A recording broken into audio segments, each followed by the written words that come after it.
Okay, so if I'm having a real value function, okay, f of x is equal to x square, you know how to take an integration. Okay, this is what the function will be. Okay, f of x is x square. So integration of this function is nothing but uh, integration of x square dx, which is x cubed divided by 3. Answer is, substitute the limits, the answer is 1 by 3. Okay, so the practical idea of this is nothing but area under the curve. Area under this curve. Okay, this is the area under this curve. This is the integration of real value function. This is Cauchy-Riemann integration. Okay, sorry, Riemann integration theorem. Okay, according to Riemann integration theorem, the area under the curve is nothing but the integration f of x a to b dx is nothing but area under the curve. That is Riemann integration theorem. Okay, now what is the same thing for complex function? How to take an integration? Okay, here it's simply like as I mentioned earlier, like yesterday, I told you that function of z can be written as u of x comma y plus I into v of x comma y. Got it, right? So we saw that what is our condition of analytical function. Condition of analytical function is nothing but dou u by dou x is equal to dou v by dou y. Then dou u by dou y is equal to minus dou v by dou x. These are some of the conditions of analytical functions. Then z is equal to, you have to write x plus iy. So all the things has been taught yesterday, these things. Okay, now we know that f of z is equal to u plus iy, which is nothing but u into uxy plus I vxy. Z is equal to x plus iy. Now what is dz? Dz is nothing but differentiate x, that is dx, plus I into dy, that is my dz. Therefore, integral of over a path C, f of x dz is nothing but integration of over the path f of s d is nothing but integration of over the path, substitute this f of z. This is my f of z, right? Substitute that. That is nothing but uxy plus ivxy into dx plus idy. You got it, right? So the integration of that is multiply everything inside.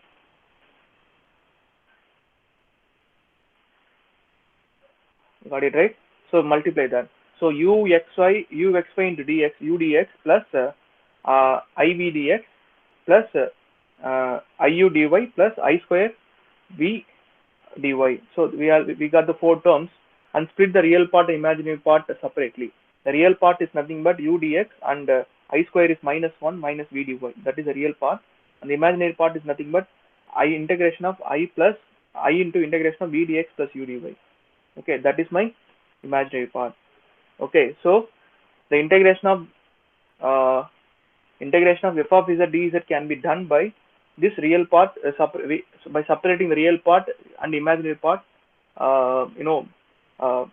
by integrating the real part and imaginary part independently. You got it, right? So let us take this thing. Okay, integration of x square minus y square plus 2xy into I into dx.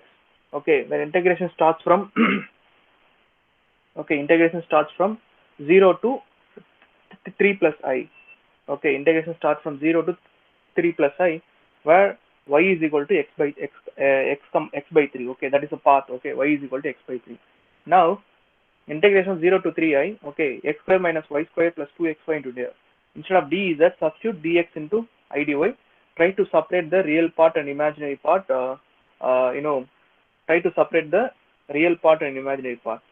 So if you multiply everything like inside, like you'll be getting 6 terms, right? So we'll be getting 6 terms. These 6 terms. So try to separate the real part and imaginary part. So this is my real part and this is my imaginary part. Here we know that y is equal to x by 3. Okay, y is equal to x by 3, which tells me that dy is equal to 1 by 3 into dx, which is nothing but dx by 3. Now we want to convert, there are two variables here. As usual, I want to convert all the variables into a single variable. That's why I'm substituting this condition. Okay, y is equal to x by 3, therefore dy is equal to dx by 3. Okay, now these are my limits of my integration. My limits of the integration are x1 plus this is nothing but a plus bi, right? This is nothing but x1 plus iy1. That is my lower limit. Okay, and x2 plus I y2, that is my upper limit. Okay, my lower limit here is 0, right? So 0 plus 0 I my lower limit, and 3 plus I is my upper limit. Okay, since we changed all our variables, okay, since we changed all our variables to to x, okay, my limits, now I have to substitute only the limits of x. So I have to take only x1 and x2. Take only the x limits because we changed all the variables from y to x. You got it, right? So I have to take only the limits of 0 and 3. Okay, that's what I've taken. The limits has been changed. The limits from 0 to 3 plus I has been changed to simply 0 to 3 because I want only the limits of x variables. Okay. Now substitute all the y condition. Y is equal to x by 3. Y square is equal to x square by 9. Okay. And dy is equal to d in terms of x. Okay. That's what I did here. Okay. Everything has been substituted. Now, since all the variables has been changed to x, you know how to take the integration. Now simplify this. Simplify this. Simplify the first one. Simplify the second one. Okay, we do the first one means 9x square minus, see this, 9x square minus x squared divided by 9, which is nothing but 8x square by 9 dx, minus this one is nothing but 2x square by 9 dx. Okay, what about this 2x square by 3 dx plus 2 by 3 x square by 2 by 3 x square dx, plus this is also 8x square by 9 into 1 by 3 dx. So take all the constants outside. Okay, keep only the variables.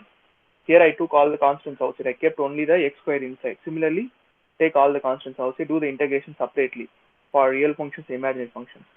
Finally, your answer will be, the real part is 6 and the imaginary part, the answer will be 26 by 3. So the answer is integration of f of z dz is nothing but 6 plus I 26 by 3. You got it, right? So this is like a very elaborate solution. You got it now? So if we do the integration, we changed all the variables to dx, dy, then we did the integration. This is an elaborate procedure. Okay. The simple procedure of this is nothing but, if they're giving you the function, something like this, you know what is its complex function z. You know how to calculate the f of z. Yesterday I taught you that Miller's theorem. Okay, use Miller's theorem and find the original function f of z. Okay, use Miller's theorem and find the original function. So that particular integration, the original function will be nothing but f of is z square. Okay, see this. This is nothing but the original of this is nothing but z square dz, guys. You got it, right? Use Miller's theorem. Yesterday I taught you Miller's theorem. Use that. Okay. So this is my function. This is my function means what is my actually the original thing, that is z square. Okay. So x square minus y square plus 2xy into I into dx is nothing but z square dz.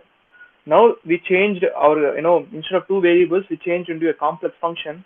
Now we can directly take the integration of the complex function as usual. How you take the integration for a real function, right?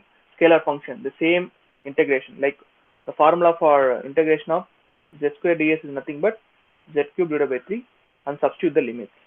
Here the limits are 3 plus I, and upper limit is 3 plus I, and lower limit is 0. Okay, substitute the limits inside. The answer will be nothing but simply 3 plus I the whole cube divided by 3. Look how easy it is.